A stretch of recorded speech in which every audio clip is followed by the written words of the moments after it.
Et ils l'ont vaincu. Ils l'ont vaincu à cause du sang, de l'agneau et à cause de la parole de leur témoignage. Ma question est celle-ci.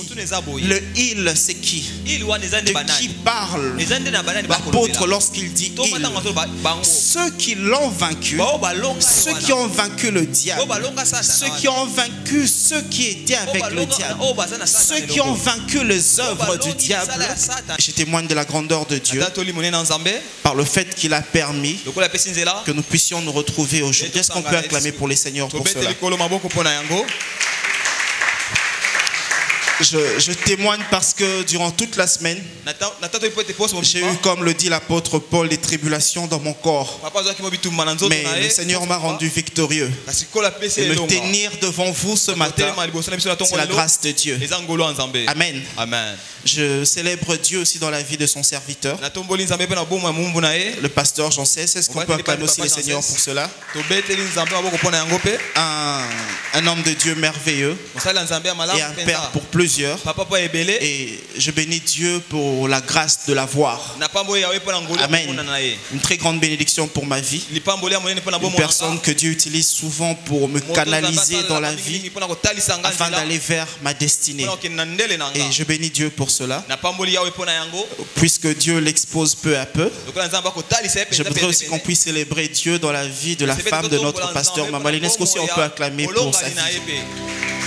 Un héros dans l'ombre. Je crois que je peux librement parler parce que le prophète l'avait déjà dit, que Dieu sera en train de l'exposer petit à petit. Alors j'entre dans le mouvement de Dieu, dans le mouvement de l'exposition, pour reconnaître la grâce de Dieu dans sa vie. Que Dieu se souvienne de sa servante. Amen. Alléluia. Je bénis aussi Dieu pour la vie de son serviteur, le pasteur Guido, qui est en Seigneur. Une très grande bénédiction pour notre église. Et je suis à chaque fois béni lorsque, rien que par le fait de le voir, je suis béni, je sens qu'il y a Dieu. Alléluia. Amen. Et nous glorifions le Seigneur pour cela. Je bénis Dieu aussi pour ta vie. Est-ce que tu peux acclamer pour toi-même? Gloire à Jésus. Béni soit le nom du Seigneur dans cette église, mais aussi pour la vie de plusieurs serviteurs de Dieu en ce lieu. J'ai oublié, est-ce qu'on peut honorer Dieu pour l'interprète international? Est-ce qu'on peut acclamer Dieu pour sa vie, pour tout ce qu'il fait? C'est un homme merveilleux. Lorsqu'on prêche, lui aussi il prêche. Alléluia. Et fidèle à son poste, il est là. Alléluia. Plusieurs sont bénis parce qu'ils écoutent des messages en français, mais plusieurs aussi sont bénis parce que lorsqu'il rate quelque chose en français, il peut le récupérer en lingala. Et même par la grâce de Dieu, nous avons un interprète qui, lorsqu'on dit quelque chose en anglais, ça nous échappe tous ici. Amen. Mais lui, il peut interpréter. Et on est honoré par la vie de son serviteur. Que Dieu vous bénisse abondamment. Alors, lorsque je célèbre Dieu dans la vie des personnes, c'est aussi, ça fait partie du message. Amen. Alléluia. Vous savez, lorsque vous voulez savoir une personne aimante, donnez-lui le temps de parler des autres. Quelqu'un qui vous dit qu'il vous aime, dire je t'aime, c'est facile. Ce n'est que 3 mots. Bon, dis-lui tu m'aimes en quoi? Alléluia. Donne-lui le temps de parler.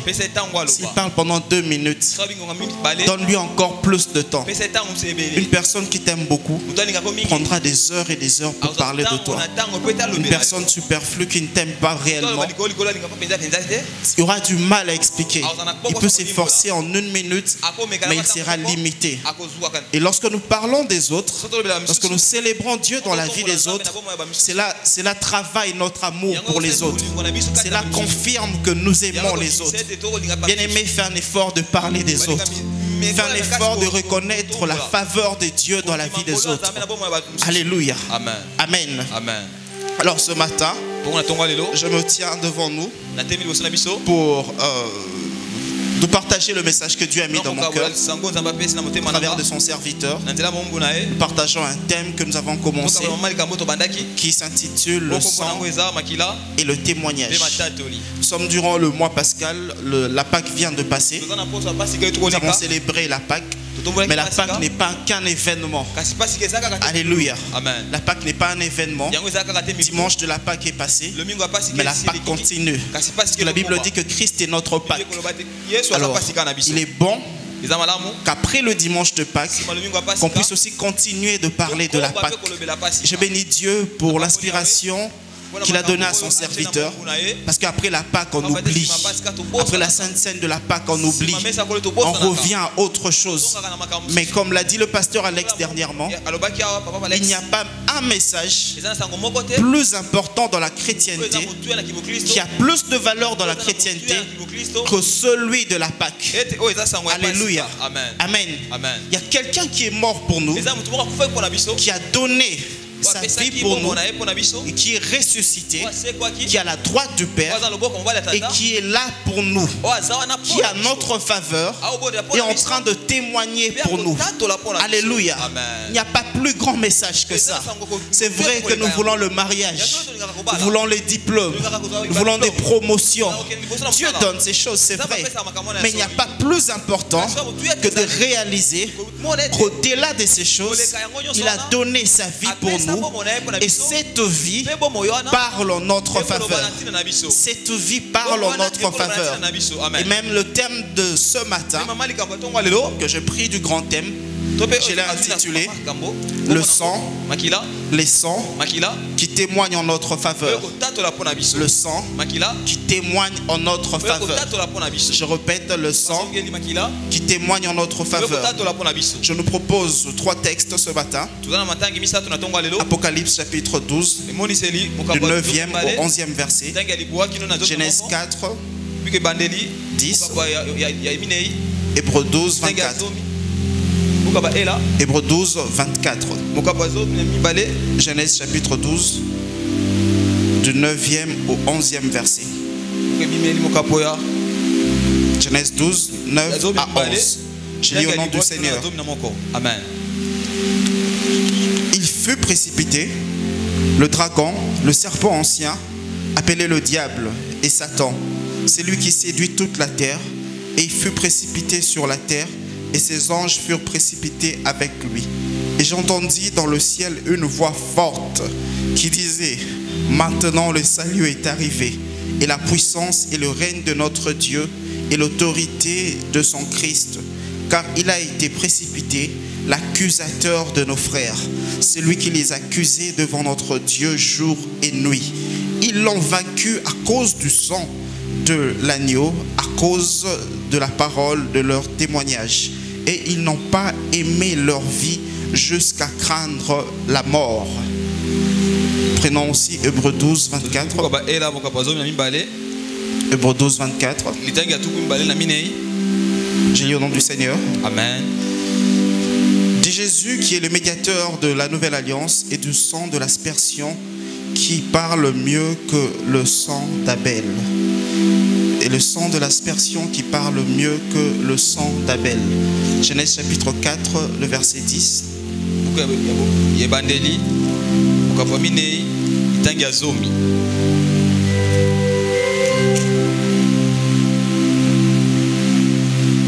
Et Dieu dit: qu'as-tu fait? La voix du sang de ton frère crie de la terre jusqu'à moi. Je reprends. Et Dieu dit: qu'as-tu fait? La voix du sang de ton frère crie de la terre jusqu'à moi. Alléluia. Amen. Amen. Amen. Nous venons de lire 3 passages qui parlent du sang. 3 passages qui parlent dans un contexte précis du sang. Alors, pour mieux évoluer, je vais d'abord définir les concepts. Je vais d'abord nous expliquer c'est quoi le sang. Parce qu'on parle du sang, on parle d'un fluide, d'un liquide lourd qui contient en lui des composants qui font qu'une personne humaine puisse vivre, qui afin qu'une personne faisant partie du règne animal puisse vivre. Alléluia. Amen. L'un des signes vitaux d'une personne, c'est le sang. Pour qu'on sache qu'une personne vit, on regarde si le sang en lui circule encore. Le cœur d'une personne peut arrêter de battre, mais si le sang est encore en mouvement, on peut espérer que cette personne peut vivre encore. Parce qu'il y a un dysfonctionnement et on peut arranger quelque chose à gauche, à droite, pour que les choses se rétablissent et ainsi donc la personne puisse vivre. Et le sang, c'est la chose la plus importante dans la vie d'un homme. Alléluia. Dieu est en train de dire au peuple d'Israël de faire attention, de ne pas manger un animal avec son sang. Pourquoi? Parce que dans le sang se retrouve la vie.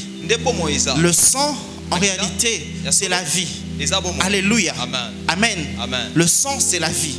J'aimerais qu'on puisse retenir ça comme ça. Et définissons aussi le concept témoignage. Parce qu'on parle du témoignage, on parle d'une information qu'une personne rend. Mais cette information-là est une information que la personne a vécue, soit par ses sens, c'est-à-dire qu'il a vu, soit il a entendu, soit il a expérimenté la chose. Lorsque je peux témoigner d'une chose, c'est-à-dire que je l'ai vécu, j'étais là. Alléluia. J'ai entendu que quelqu'un voulait tuer un frère. Je l'ai entendu de mes propres oreilles. Lorsque je témoigne, je peux dire, j'ai entendu X à tel moment dire qu'il allait tuer mon frère. J'ai vu quelqu'un en train de soutirer de l'argent dans la poche de ma soeur. Et je peux dire de mes propres yeux, j'ai vu cette personne soutirer de l'argent dans le sac ou dans la poche de ma soeur. Un témoin, c'est quelqu'un qui a vécu ou expérimenté une chose et il peut relayer l'information à d'autres qui n'étaient pas là. Alléluia. Amen. Ce sont deux concepts sur lesquels nous allons évoluer. Et plaise à Dieu que nous puissions rester dans ça pour ne pas oublier. Alors, je nous donne aussi le contexte du passage de base que nous avons lu. Nous avons lu Apocalypse chapitre 12. Parce qu'on parle du sang et du témoignage d'ailleurs. Le passage qui nous monte à cœur, c'est ce passage d'Apocalypse chapitre 12 où on parle du fait qu'ils l'ont vaincu à cause du sang et de la parole de leur témoignage. Plusieurs versions de ce passage sont citées. Et plusieurs récitent ce passage. Mais j'aimerais placer ce passage dans son contexte. Parce qu'on prend juste le verset et on l'utilise plusieurs fois pour déclarer des choses, pour dire le diable ne mourra pas, parce qu'ils l'ont vaincu à cause du sang et de la parole de leur témoignage. Mais qu'est-ce qui s'est réellement produit? Qu'est-ce qui s'est passé pour qu'on puisse citer ce passage? Nous retrouvons dans le contexte où l'apôtre Jean, sur l'île de Patmos, après avoir rendu témoignage de Jésus, commence à voir des visions dans l'île de Patmos. On ne sait pas très bien pourquoi il s'était rendu là-bas. D'autres disent qu'il avait fui la persécution. D'autres disent que l'empereur de l'époque l'avait puni. Et c'était une île où on envoyait les prisonniers. Et on l'avait isolé sur cette île comme pour lui dire que là où tu témoignais, c'était parce qu'il y avait des gens. Maintenant, on t'envoie dans une île déserte, là où il n'y a personne. On verra comment tu vas témoigner.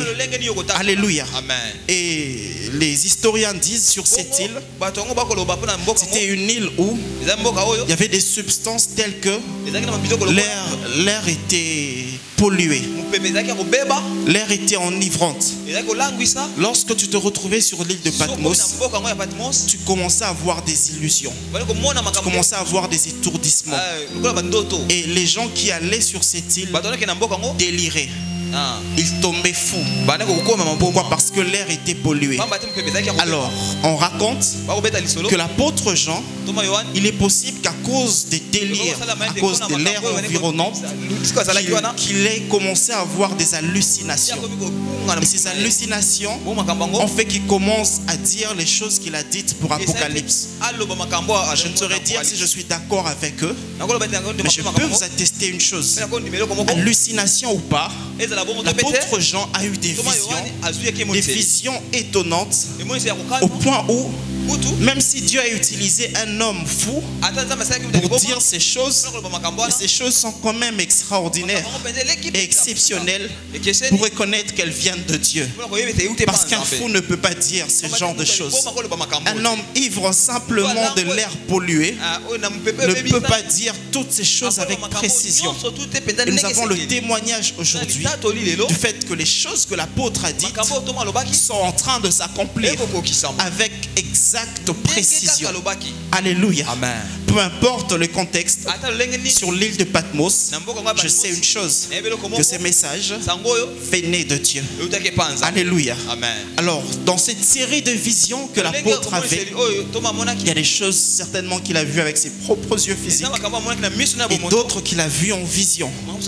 Alléluia. Amen. Amen. Dans cette série de visions, l'apôtre a une vision que nous lisons dans Apocalypse chapitre 12. En quoi consistait cette vision? Il avait vu un grand signe paraître dans le ciel. Une femme enveloppée de soleil, la lune sous ses pieds, une couronne de 12 étoiles sur sa tête. On n'aura pas le temps d'expliquer toutes ces choses. Et la femme était poursuivie par le dragon. Le dragon que l'apôtre décrit comme Satan, le diable. Voilà. Satan, le diable. Alléluia. Amen. Amen. L'accusateur des frères, comme il le dit. Alors, la femme qui était enceinte était poursuivie par le dragon parce que le dragon en voulait à la femme. La femme avait quelque chose en elle que le dragon ne voulait pas voir venir. Et c'est comme ça que le dragon était en train de tout faire pour que la femme ne puisse pas enfanter l'enfant qui était dans son sein. J'ouvre une parenthèse pour dire à nos sœurs, vous êtes la première cible du diable sur cette terre. Parce que ce que vous avez, si vous le sortez, c'est très dangereux pour le diable. Le prochain prophète de nation se trouve dans ton ventre. Est-ce que quelqu'un me comprend? Le président de la République démocratique du Congo, en 2030, 50, 100, en 2070, se trouve dans ton ventre. Et le diable fera tout pour combattre ce qui est dans ton ventre en te distrayant, pour que ce qui est dans ton ventre ne puisse pas sortir. Ou s'il peut sortir, il puisse être corrompu. Alléluia. Amen. Bien-aimé, chère sœur, préserve-toi. Parce que ce que tu as en toi a tellement de valeur,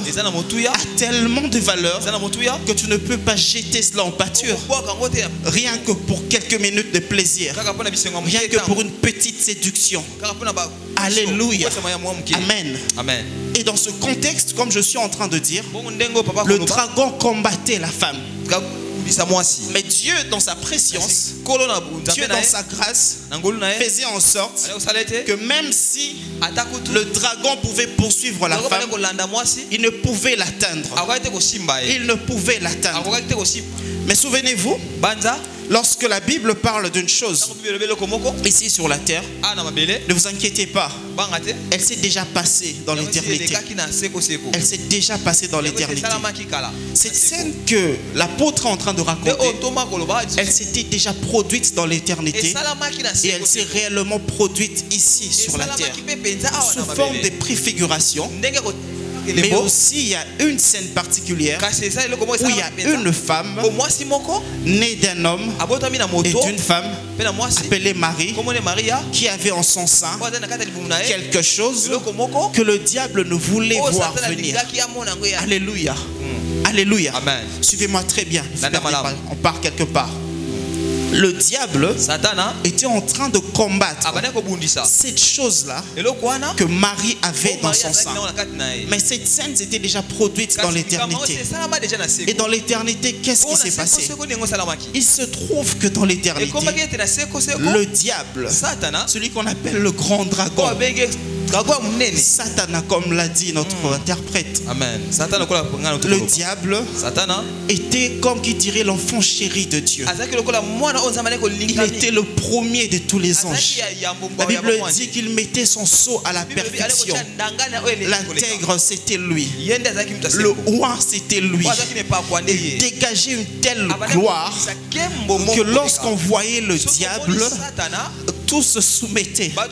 Lorsque je lis dans Ézéchiel la description du diable, je me demande, c'est à lui qu'on avait donné la place de Jésus ou comment? Lorsque vous lisez les descriptions qu'on donne du diable, c'est tellement beau et parfait que si il ne s'était pas rébellé, je suis sûr que plusieurs auraient voulu être comme le diable. Plusieurs auraient donné à leurs enfants le nom du diable. Alléluia. Amen. Tellement qu'il était parfait. Mais il se trouve que le parfait au ciel a commis une erreur. Il a envié la place de Dieu. Et en enviant la place de Dieu, il a séduit un nombre d'anges.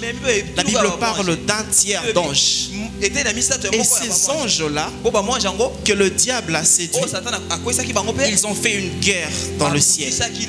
Et la Bible dit qu'il y a eu guerre dans le ciel.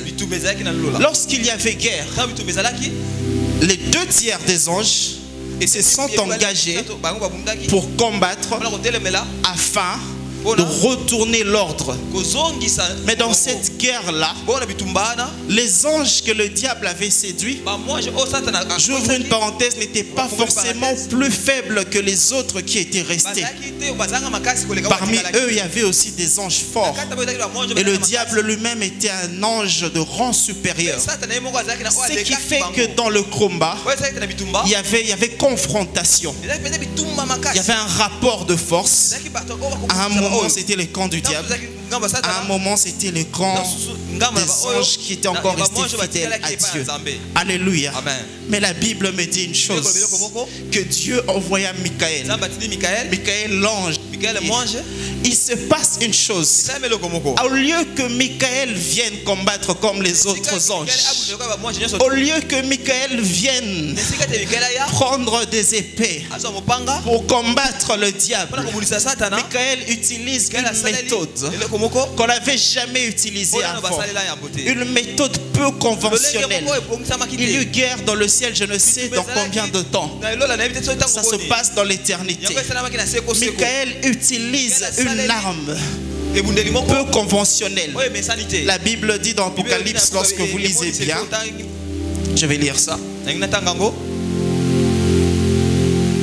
Il fut précipité, le grand dragon, appelé le diable, qui séduit toute la terre, fut précipité et ses anges furent précipités avec lui. Et j'entendis du ciel une voix forte qui disait: maintenant le salut est arrivé, et la puissance et les règnes de notre Dieu, et l'autorité du Christ. Alléluia. Alléluia. Amen. Je me limite là. Michael a utilisé une arme peu conventionnelle.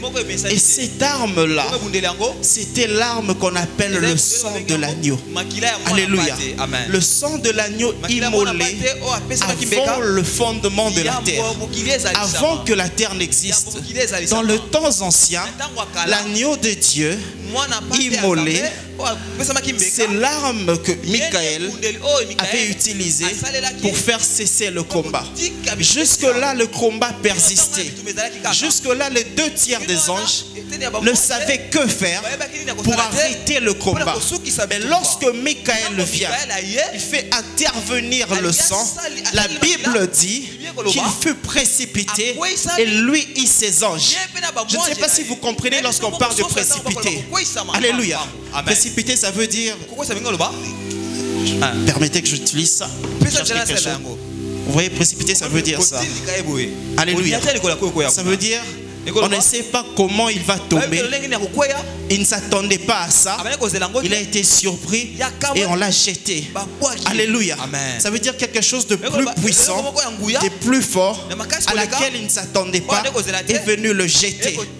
Alléluia. Le sang de l'agneau de Dieu, immolé avant le fondement de la terre, est venu arrêter le combat de tous les temps dans l'éternité. Alléluia. Est venu arrêter le plus grand combat de toute l'éternité. Et personne ne pouvait arrêter ce combat. Ni l'ange guerrier, ni un quelconque ange, ni une quelconque arme, si ce n'est que le sang de l'agneau. Et cette chose-là, produite dans l'éternité, revient ici sur la terre. La Bible dit que Maria, sans le concours d'un homme, porta en elle l'enfant qui devait naître, et à partir de cet enfant, le salut viendrait. Alléluia. Amen. Mais je rentre dans ma Bible, dans Genèse, lorsque Dieu est en train de punir Adam, Ève et le diable, Dieu dit une chose que je prends comme une prophétie. Dieu dit au diable que la postérité de la femme t'écrasera la tête. Mais il dit aussi que le serpent allait mordre le pied de l'enfant de la femme. Mais lorsqu'on parle de postérité, normalement on ne parle pas de postérité de la femme. On parle de la postérité de l'homme. Parce que le mot hébreu qui définit postérité, c'est le mot qui est semblable au mot sémence. Passez-moi l'expression pour être plus clair. Postérité, sémence et sperme en hébreu veut dire la même chose. Donc en réalité, Dieu voulait dire à Ève, ton sperme, permettez-moi l'expression, viendra écraser la tête du serpent. Mais une femme ne porte pas de sémence. C'est l'homme qui porte la sémence. Lorsque Dieu était en train de dire à Ève qu'il y a une sémence en toi qui écraserait la tête du serpent, Dieu était en train de dire à Ève que j'ai une sémence, une réelle sémence que je donnerai à la femme, et cette sémence-là écrasera la tête du serpent. Cette sémence-là, c'était le sang de Dieu lui-même. Pour mieux comprendre cela, les médecins et les biologistes nous renseignent: lorsque vous prenez la sémence de l'homme, vous la gardez dans un récipient pendant un long moment, vous revenez après, vous allez trouver que cette sémence blanchâtre ou jaunâtre devient du sang. Alléluia. J'ouvre une parenthèse pour dire aux frères qui blaguent avec leur sémence, c'est le sang. Alléluia. Cette sémence-là blanchâtre, avec peu de temps, vous vous rendrez compte que c'est réellement du sang. Lorsque Dieu disait à Ève que ta sémence viendrait écraser la tête du serpent, Dieu était en train de dire à Ève: mon sperme viendra écraser la tête du serpent. En d'autres termes, mon sang viendra écraser la tête du serpent. Alléluia. Amen. Le sang de Dieu est le sang qui a arrêté le problème qui s'est produit dans l'éternité et le problème qui se produit dans l'humanité. Et ce problème-là a été résolu par la venue du Christ. Bien-aimé, j'entends souvent les gens dire que Christ avait 23 chromosomes. Je les leur concède. Mais moi aussi, ma part de foi est de croire que Christ avait 46 chromosomes. 23 chromosomes de Marie et 23 chromosomes du Saint-Esprit. Je ne sais comment t'expliquer comment il a rendu son sang comme le sang d'un homme, mais je suis sûr d'une chose, que dans la puissance de Dieu, le Saint-Esprit a pris les chromosomes imparfaits des hommes, l'a rendu parfait et l'a donné à Marie pour qu'ainsi puisse sortir un homme parfait. Alléluia. On parle souvent du premier Adam. Le second Adam qui est le Christ, c'est l'homme parfait. C'est l'homme exactement comme Adam, mais sans corruption. C'est l'homme exactement comme Adam, mais sans péché. Alléluia. Amen. Et le Christ a réussi à cause d'une chose, le sang. Le sang de Dieu qu'il portait en lui. Alors lorsqu'Apocalypse est en train de parler, il est en train de dire, puis j'ai entendu une voix forte. Je ne sais dire de qui était la voix, mais je vais parler de ça un peu plus tard, parce que je soupçonne de qui pouvait être cette voix. La Bible dit, j'ai entendu une voix forte, et cette voix-là disait, maintenant le salut est arrivé. La puissance et les règnes de notre Dieu et l'autorité de son Christ, l'autorité de son roi. Et cette autorité-là a précipité le diable et ses anges. Et ils l'ont vaincu. Ils l'ont vaincu à cause du sang, de l'agneau et à cause de la parole de leur témoignage. Ma question est celle-ci.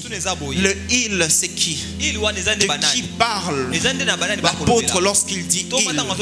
Ceux qui l'ont vaincu, ceux qui ont vaincu le diable, ceux qui ont vaincu ceux qui étaient avec le diable, ceux qui ont vaincu les œuvres du diable, c'est ceux qui, à cause du sang de l'agneau, venu les sauver, non seulement considérer le sang, mais en témoigner que ce sang-là, c'est réellement le sang de celui qui est venu nous sauver, de celui qui est venu nous libérer.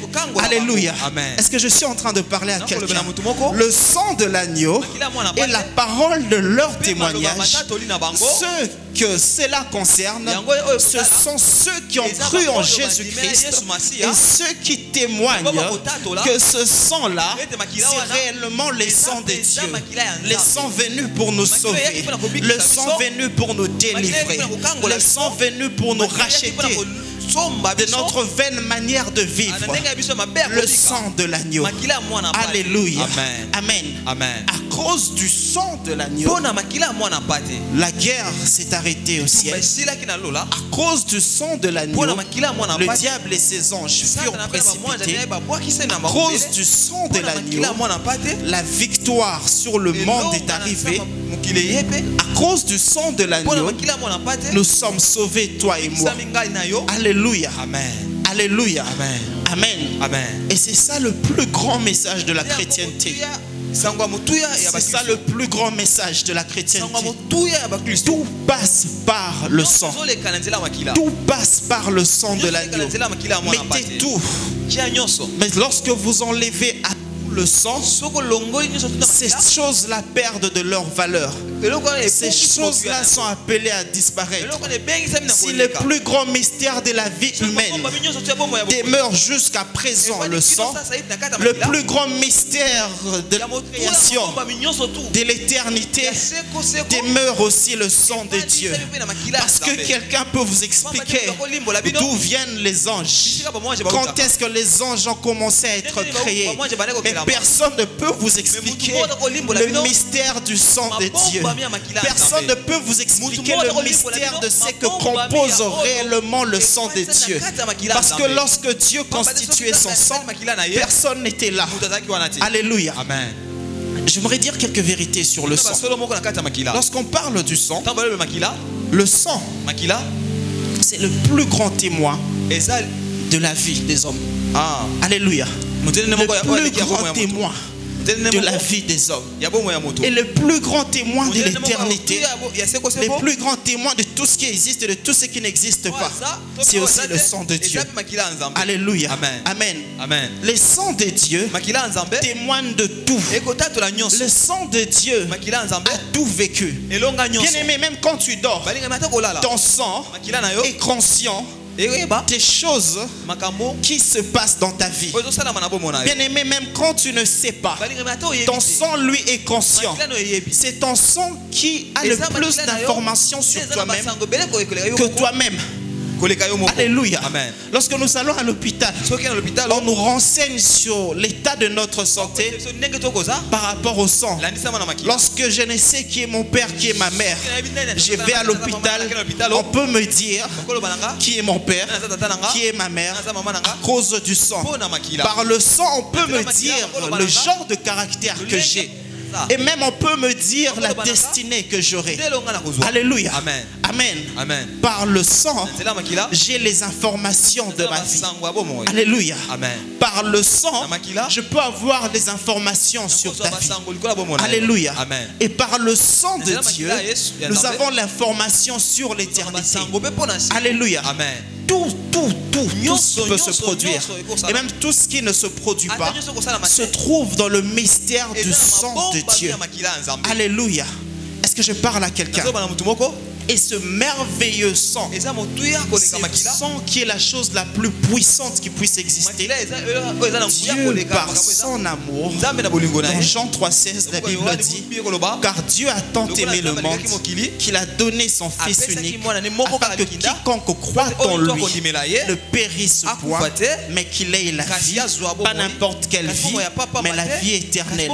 Or, lorsqu'on parle de la vie éternelle, on parle d'un sang qui vient de l'éternité. Et ce sang qui vient de l'éternité, c'est le sang de l'agneau de Dieu immolé.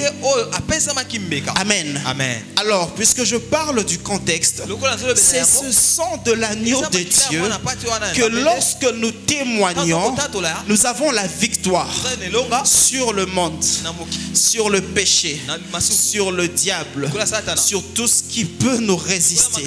Bien-aimé, j'ai une bonne nouvelle à annoncer à quelqu'un ce matin. Le sang de l'agneau de Dieu, le sang de celui qui est mort pour toi sur la croix, te donne la victoire sur tout. Alléluia. Amen. Je suis en train de dire sur tout et tout sur c'est tout. Le sang de l'agneau de Dieu te donne la victoire sur ton propre caractère. Le sang de l'agneau de Dieu te donne la victoire sur ceux qui te combattent. Le sang de l'agneau de Dieu te donne la victoire sur ceux qui te limitent. Le sang de l'agneau de Dieu te donne la victoire sur ceux qui sont plus forts que toi. Vois-tu, il y a des gens qui te combattent. Il y a des gens qui t'ont promis la mort. Il y a des gens qui sont plus forts que toi. Et tu ne sais comment les résister. Tu ne sais comment faire pour pouvoir les confronter. J'ai une bonne nouvelle pour toi. Il y a un sang qui crie en ta faveur. Il y a un sang qui parle en ta faveur. Et ce sang-là est capable de terrasser n'importe quelle puissance. C'est le sang le plus fort de tous les sangs. C'est le sang qui est plus la puissance des États-Unis. C'est le sang qui est plus fort que la puissance de la plus grande armée ici sur la terre. Bien-aimé, je te parle du sang de l'agneau. Je te parle de la plus grande puissance qui puisse exister. Et cette puissance-là, tu l'as maintenant en toi. Est-ce que tu te rends compte? Amen. Amen. Si tu l'as maintenant en toi. Voici ce que l'apôtre Paul est en train de vivre. Si je vis, c'est moi qui vis, mais c'est Christ qui vit en moi. Alléluia. Amen. Ça veut dire que l'ancien toi est mort. L'ancien moi est mort. Et si je vis, ce n'est plus l'ancien Salem qui vit, mais c'est Christ qui vit en Salem. Or, j'ai dit que le sang c'était la vie. Ça veut dire que c'est le sang de Christ qui vit en moi. C'est le sang de Christ qui me donne la vie. Dans ce sang, ce n'est pas le sang des Bakongo, des Congolais ou quoi, c'est le sang de Dieu. Lorsque je vais à l'hôpital, j'aime aller à l'hôpital parce que lorsqu'on m'examine, on n'examine pas le sang quelconque d'un Congolais qui noie de Kassavubu, je ne sais où. On examine le sang de Dieu. Et je témoigne toujours de cela, je témoignerai de cela. Lorsque je donne aux médecins mon sang, ils se rendent compte que ce sang n'est pas malade. Amen. Parce que ce n'est pas mon sang. Ils examinent le sang de Jésus. Et le sang de Jésus ne peut jamais tomber malade. Le problème, bien aimé, c'est la conscience du fait que j'ai le sang qui ne peut pas tomber malade. Le sang de Jésus ne peut être envoûté. Le sang de Jésus ne peut avoir des liens, des familles, ne peut avoir des réclamations de qui que ce soit. Le problème, c'est la conscience et de la parole du témoignage que je fais de ce sang. Lorsque je sais que le sang que je porte tue les sorciers, je laisse les sorciers venir m'envoûter. Parce que lorsqu'ils vont partir avec mon sang, ils vont se rendre compte que makila nangeza bololo. Bamela kangote et bomaka. Bien-aimé, j'ai une bonne nouvelle pour toi. Ton sang, c'est le poison des sorciers. Laisse-les venir. Alléluia. Amen. Amen. Amen. Laisse-les te tenter. Des fois, il ne faut pas avoir peur des sorciers. Laisse-les entrer dans ton terrain. Laisse-les dire des choses. Laisse-les venir te visiter la nuit. Parce qu'ils vont se rendre compte qu'il y a un sang que tu portes. Et ce n'est pas n'importe quel sang, mais c'est le sang de Dieu. Est-ce que je suis en train de parler à quelqu'un ce matin? Amen. Tu portes le sang de Dieu. Tu ne portes pas une composante du sang de Dieu. Tu portes le même sang que porte Jésus-Christ. Et c'est ce sang qui coule en toi. Que tu dormes, que tu te réveilles. C'est le même sang que tu portes. Et l'apôtre est en train de dire dans la vision qu'il fut précipité l'accusateur de nos frères jour et nuit. Satan s'est donné le travail de t'accuser, bien-aimé, jour et nuit. Je me demande s'il ne dort pas. Je me demande s'il n'est pas réveillé. Si tu viens accuser quelqu'un chez moi, à un moment je serai fatigué, je te dirai ça va, j'ai compris. Il a tort. Il avait mal agi. Alléluia. Amen. Amen. Amen. Amen. Amen. Alléluia. Amen. Il veut tellement que l'on sache que tu es mauvais. Il veut tellement que l'on sache que tu es congolais. Il veut tellement que tu saches qu'il y a la crise. Il veut tellement que tu saches que tu es limité. Il veut tellement que tu saches que tu avais échoué à l'école secondaire. C'était toi le dernier de la classe. Et à l'université, forcément, tu seras aussi le dernier de l'université. Et dans la vie aussi, ce sera toi les derniers. Il veut tellement te convaincre ces choses. Mais j'ai une bonne nouvelle pour toi. À côté de cette accusation, il y a un sang qui parle en ta faveur, non pour t'accuser, mais pour dire, même s'il était coupable, même s'il n'était pas intelligent, je lui ai donné mon sang pour qu'il puisse devenir justifié, pour qu'il puisse réussir dans la vie, pour qu'il puisse prospérer, pour qu'il puisse gagner. Alléluia. Amen. Amen. Amen. Il y a un sang qui parle en ta faveur. Il y a un sang qui parle en ta faveur. Il y a un sang qui parle en ta faveur. Et je suis séduit par une chose. La Bible est en train de dire que le sang de Christ parle en notre faveur. Nous avons lu cela dans Hébreu. Mais il y a une autre scène un peu plus avant où il y avait un sang qui, lui, au lieu de parler, était en train de réclamer justice. Et ce sang-là criait. Ce sang-là criait réparation. Ce sang-là criait que l'on puisse me justifier. C'est le sang d'Abel. Le sang d'Abel, c'était le sang innocent. Abel n'avait rien fait. Caïn, par jalousie, l'a tué. La Bible dit que Caïn a pris son frère. Il l'a emmené dans le champ pour le tuer. Et lorsque Dieu vient voir Caïn, Dieu lui dit, sa voix du sang de ton frère crie de la terre jusqu'à moi. J'ouvre une parenthèse pour dire que le sang a une voix. Alléluia. Amen. Le sang parle. Le sang parle même aux esprits. Alléluia. Amen. Ton sang parle à Dieu. Ton sang parle aux démons. Ton sang parle aux anges. Alléluia. Amen. Et le sang d'Abel était en train de crier jusqu'à Dieu pour réclamer. Qu'est-ce que je lui ai fait? Pourquoi il m'a tué? Abel était calme, il n'a pas parlé lorsqu'on le tue. Je ne sais pas, mais je ne peux le dire. Je ne sais pas qu'est-ce qu'il avait dit à son frère. Mais son frère l'a tué. Et on ne lit pas dans la Bible une réclamation d'Abel auprès de Caïn. Alléluia. Amen. Mais après sa mort, c'est son sang qui commence à parler. C'est son sang qui commence à réclamer. Je n'ai rien fait, pourquoi on m'a tué? Que l'on puisse me venger. Que l'on puisse me venger. Et depuis la mort d'Abel jusqu'aujourd'hui, le sang des innocents crie pour réclamer vengeance. J'ouvre une autre parenthèse. Le Saint-Esprit me met à cœur cela, bien aimé. Mais si tu fais du mal à quelqu'un, même s'il ne te réclame pas quelque chose, son sang va te réclamer que tu dois payer. Bien aimé, est de quelqu'un et que tu ne payes pas, ne dis pas le bien l'autre côté et ça l'autre côté. Son sang va te réclamer quelque chose. Parce que le sang a une voix. Bien-aimé, lorsque tu commets un péché sur une terre, ne dis pas personne ne m'a vu. Sur cette terre-là, le sang va réclamer quelque chose. Alléluia. Si tu verses le sang quelque part, le sang va parler. La voix du sang va arriver auprès des esprits. La voix du sang va arriver auprès de Dieu. Et la voix d'Abel était en train de crier. Mais le problème est que Abel n'a pas reçu réparation. Alléluia. Même si on voulait réparer, déjà mort, il faudrait qu'il ressuscite pour que la réparation soit totale. Alléluia. Lui, il criait, mais il n'avait pas la réparation. Il criait, mais c'était déjà fini. Il réclamait, mais il était déjà mort. Mais la Bible me dit qu'il y a quelqu'un qui lui aussi, il était innocent. Il n'avait rien fait. Il n'avait commis aucun péché. Oh, il a vécu comme toi, mais il n'a été retrouvé rien du diable en lui. Mais il a été emmené à la croix comme un agneau, comme un amène à la boucherie. Il n'a pas parlé comme un innocent aussi. Il partait en le flagellé. Son sang coulait. Il ne parlait pas. Il prenait le fardeau de la croix jusqu'à Golgotha. Il ne parlait pas. Alléluia.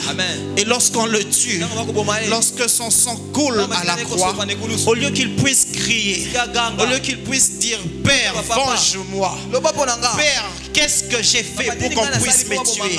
Il dit Seigneur, ne leur impute pas leur faute, pardonne-leur parce qu'ils ne savent pas ce qu'ils font. Et au lieu de réclamer, lui il a parlé. Il a parlé en faveur de ses premiers criminels, des premières personnes qui l'ont flagellé. Au lieu qu'il demande que les anges puissent les punir, Jésus dit Père, pardonne-leur. Pardonne-leur.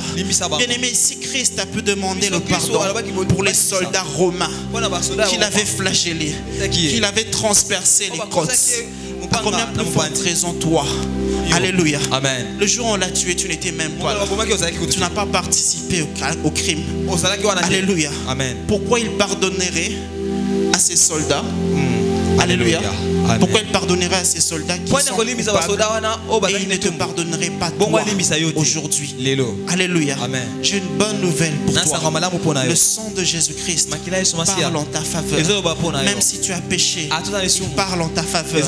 Même si tu es congolais limité, vous avez des réclamations dans la famille, le sang de Jésus parle en ta faveur. Même si toi-même tu sais que tu es coupable de bien de choses, le sang de Jésus parle en ta faveur. Et cette faveur fait en sorte que lui, il prend tes malédictions et il te donne sa bénédiction. Lui, il prend tes souffrances et il te donne sa réjouissance. Lui, il prend tes difficultés et il te donne sa paix. Bien-aimés, nous avons en nous le plus grand bonheur qu'un homme puisse espérer avoir.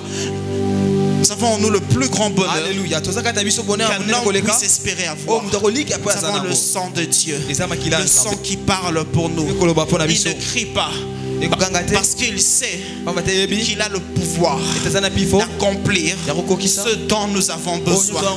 Bien-aimé, je te permets de te lamenter, je te permets de pleurer le jour où tu te rendras compte que le sang de Jésus n'est pas capable de résoudre ton problème.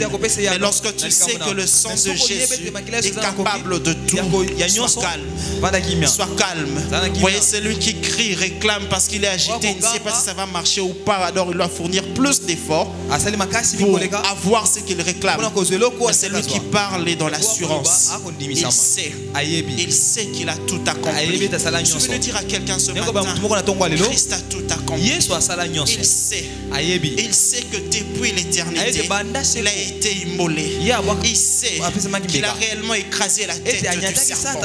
Il sait qu'il a fini avec le problème du péché. Il sait qu'il a fini avec ton chômage. Il sait qu'il a fini avec ton mariage. Il sait qu'il a fini avec le problème de tes enfants.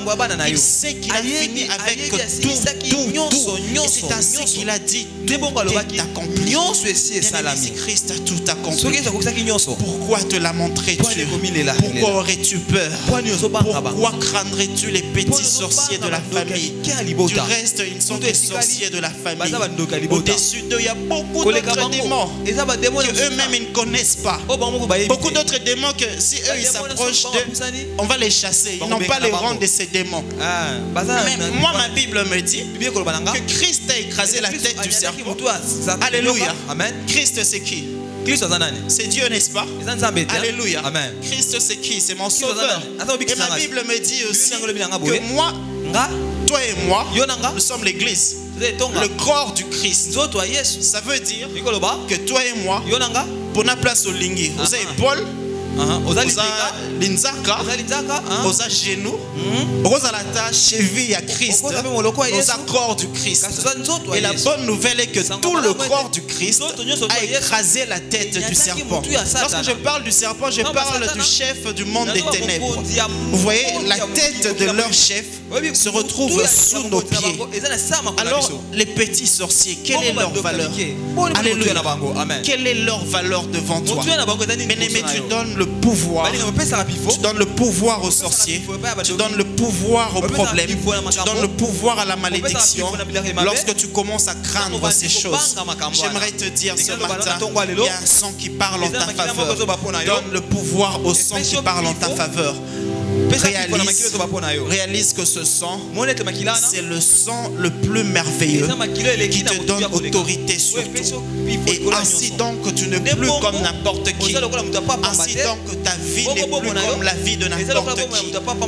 Vous savez, il n'y a pas meilleure créature sur la terre qu'un fils de Dieu. Alléluia. Il n'y a pas meilleur que toi. Alléluia. Amen. Tu vois tel que tu es là. Tu vaux mieux que le président des États-Unis qui ne connaîtrait pas Dieu. Alléluia. Amen. Tu vois tel que tu es là. Tu vaux mieux que ceux qui ont des jets privés, qui roulent carrosse, qui ont tout ce qu'ils veulent parce qu'ils ont de l'argent. Alléluia. Ton plus grand trésor, c'est le sang de Jésus qui est en toi.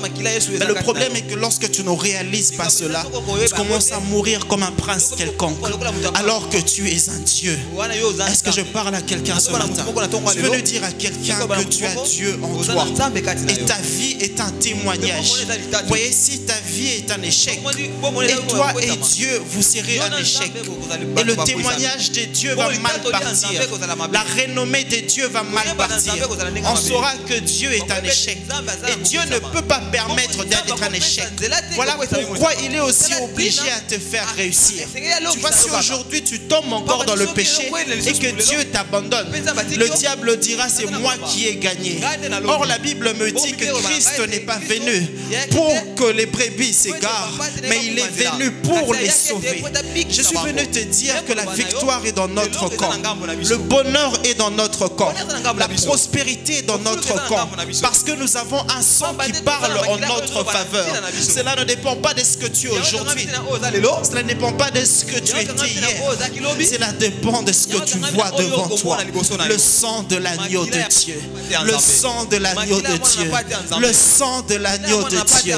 Le sang de l'agneau de Dieu. Je dis le sang de l'agneau de Dieu. Lorsque tu témoignes de ce sang, tu te rends compte qu'il y a des choses qui commencent à se passer en toi. Tu te rends compte qu'il y a des choses qui commencent à venir dans ta vie. Si tu ne veux pas croire, je te le conseille. Donne-moi seulement un peu de temps.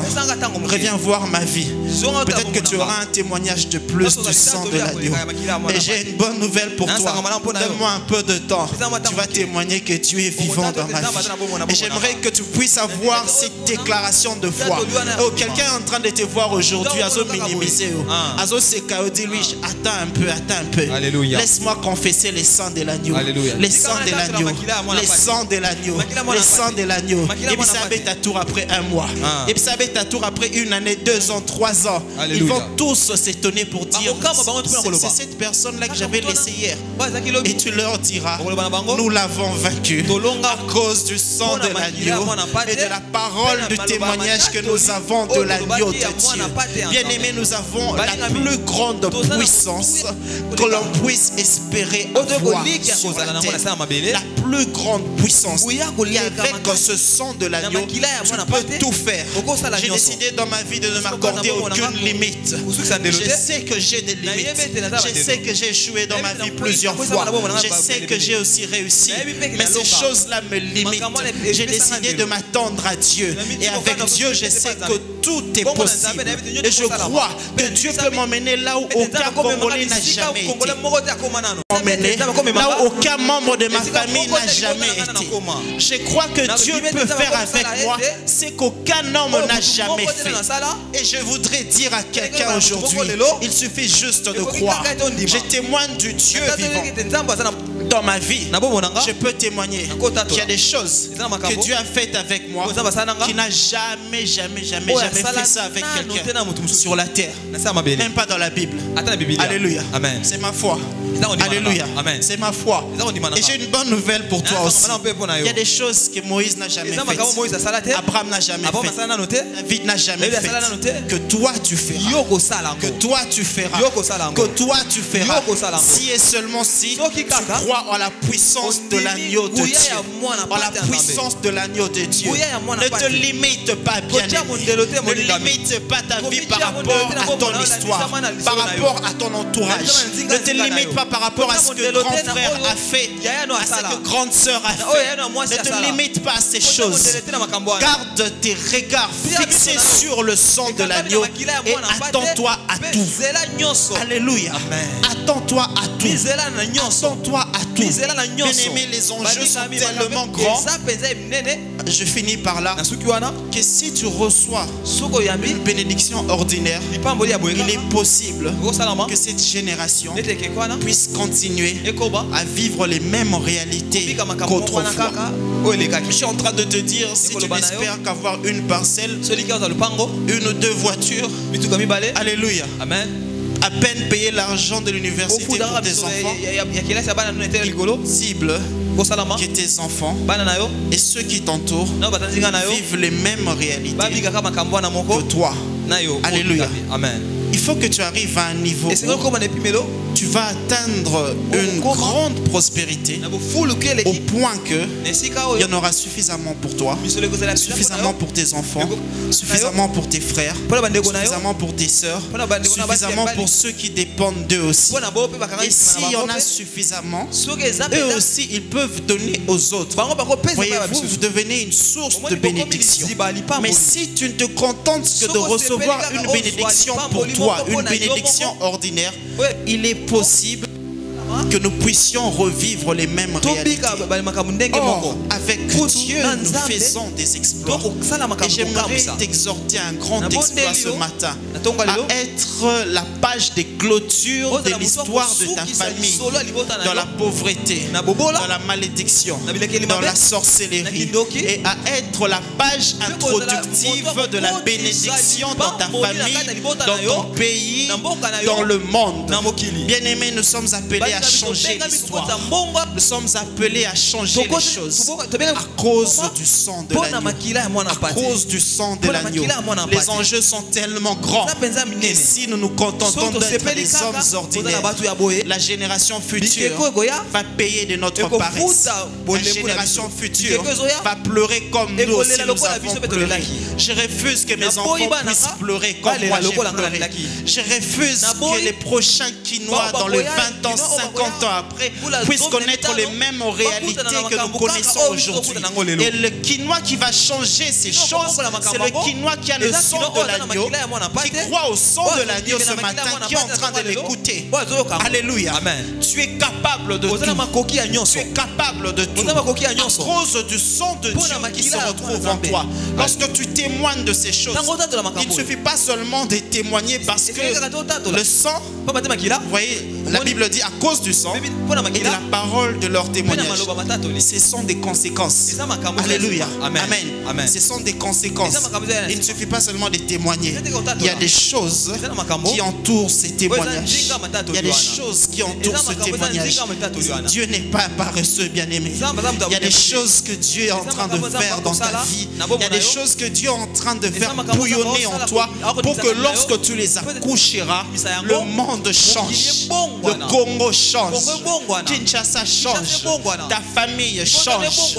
Je ne sais pas pourquoi l'Esprit me demande d'insister sur ces choses. Tu es un agent de changement pour l'humanité à cause du sang de l'agneau. Et vous savez quoi? Dieu se limite au fait de dire mon nom, mon numéro de téléphone. Bien que ces choses soient importantes, mais les révélations de Dieu sont bonnes aussi pour comprendre que dans cette famille il y a un problème et je dois prier pour que les choses changent. Les révélations de Dieu sont bonnes aussi pour avoir des idées, entreprendre, faire de grandes choses qui vont changer la nature de ma société. Je suis en train de dire à quelqu'un ce matin, il y a des choses qui bouillonnent en toi, qui doivent sortir.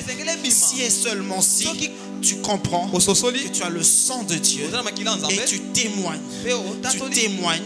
que ce sang parle en ma faveur. Lorsque le sang parle en ta faveur, je conclus par là, l'accès est ouvert. La Bible dit ce jour-là, alors qu'il mourait à la croix, le voile du temple se déchira et l'accès désormais était libre pour que l'on entre dans le Saint de Saints. Je veux dire à quelqu'un ce matin, il y a des choses que les gens ne peuvent faire, que les gens ne peuvent comprendre. Mais lorsque tu entres dans le Saint de Saints, lorsque tu entres dans la profondeur de Dieu, Dieu peut te révéler des secrets pour l'humanité, pour ta famille, pour ta femme, pour tes enfants. Pourquoi? Parce que l'accès maintenant est ouvert. L'accès est ouvert. La Bible dit approchez-vous donc avec assurance du trône de la grâce. Bien-aimé, approche-toi avec assurance. Il n'y a aucun ange qui va te dire attends d'abord, va demander pardon pour tes péchés après viens. Non, non, non, non. Tes péchés ont déjà été pardonnés. Approche-toi du trône de la grâce. Il n'y a personne qui va te dire tu es congolais, tu n'as pas fait de grandes études. Non, non, non, non. L'accès est ouvert. Entre, va auprès du trône de la grâce et parle à Dieu. Parle à Dieu. Dis à Dieu, Seigneur, je suis fatigué. Fatigué des choses qui arrivent dans ma famille. Fatigué des choses qui arrivent dans mon pays. Fatigué des choses qui arrivent dans ma vie. Et je veux que ton sang parle. Je veux que ton sang parle. Je veux que ton sang parle en ma faveur. Et lorsque ce sang parle, les choses se produisent. Lorsque ce sang parle, les choses que tu n'espérais pas commencent à arriver dans ta vie. Gloire à Jésus. Lorsque le sang parle, les choses auxquelles tu ne t'attendais pas commenceront à se produire dans ta vie. Je suis venu te dire ce matin, il y a une grande destinée en toi qui va se manifester par la grâce de Dieu. Lorsque tu réaliseras que tu portes en toi le sang de Dieu, que tu portes en toi le même sang que porte Jésus-Christ. Les anges avisent ce sang. En fait, ce que toi tu as, c'est ce que le diable cherchait depuis le ciel. Amen. Depuis qu'il a été précipité jusqu'aujourd'hui, il n'a pas eu ça. Et tout d'un coup, il voit un homme venu de je ne sais où manifester la grâce que lui cherchait depuis. Alléluia. Est-ce que tu imagines le privilège que tu as? C'est que tu as. C'est que le diable a toujours cherché, mais que Dieu ne lui a pas donné. Alléluia. C'est que tu as, c'est ce que le Christ a de plus précieux. Il te l'a donné. Bien-aimé, ne regarde pas ce que tu traverses aujourd'hui. Ne regarde pas ce que tu vis aujourd'hui. Ne regarde pas ton passé. D'ailleurs, que ce soit ton passé, ton futur, ton présent, sont des réalités qui sont enterrées, qui sont après ce que Christ a déjà fait pour toi. Alléluia. Amen. passé, présent, futur. Tout ça sont dans l'éternité. Ces choses-là sont incluses. Alléluia. Amen. Amen. Amen. La réalité de l'éternité a déjà dépassé les choses qui sont en train de t'arriver. Ce que je veux dire, les choses qui vont t'arriver, Dieu les a déjà accomplies dans l'éternité. Alléluia. Amen. Amen. Amen. C'est ce qu'on appelle le passé prophétique. Dieu a déjà accompli toutes ces choses dans l'éternité. Ton mariage, Dieu l'a déjà accompli dans l'éternité. Ta grandeur, Dieu l'a déjà accompli dans l'éternité. Au fait, ce que tu es en train de vivre, c'est un replay de ce que Dieu a déjà fait. Pourquoi t'inquiéterais-tu? Pourquoi te limiterais-tu alors que tu es le pion de Dieu placé ici sur la terre? Alors que tu es la femme que Dieu veut utiliser pour bénir des nations. Pourquoi te limiterais-tu parce que tu as connu beaucoup d'échecs dans ta vie? Alléluia. Le grand Moïse dont nous parlons aujourd'hui a 80 ans. Alléluia. Amen. Amen. Amen. Alléluia. Amen. J'ai connu des hommes qui ont commencé la vie à 60 ans, 70 ans. 3 ans de réveil. Et les choses ont bouleversé l'histoire de leur pays. Alléluia. Ne dis pas que je suis assez vieille. Ne dis pas que je suis assez vieux. Lui-même, Dieu est l'ancien des âges. Donc il est beaucoup plus grand que toi. Il te voit encore jeune, suffisamment jeune pour t'utiliser. Alléluia. Ne dis pas que je suis coupable, parce que Dieu te voit comme quelqu'un qu'il peut encore utiliser. Ne dis pas que j'ai fait de mauvaises choses. Oh, personne ne peut m'accepter. Dieu t'accepte encore. Alléluia. Est-ce qu'on peut se lever? On va prier ce matin. Et ils l'ont vaincu. Ils l'ont vaincu à cause du sang, de l'agneau et à cause de la parole de leur témoignage. Ma question est celle-ci. Le il, c'est qui? De qui parle l'apôtre lorsqu'il dit il?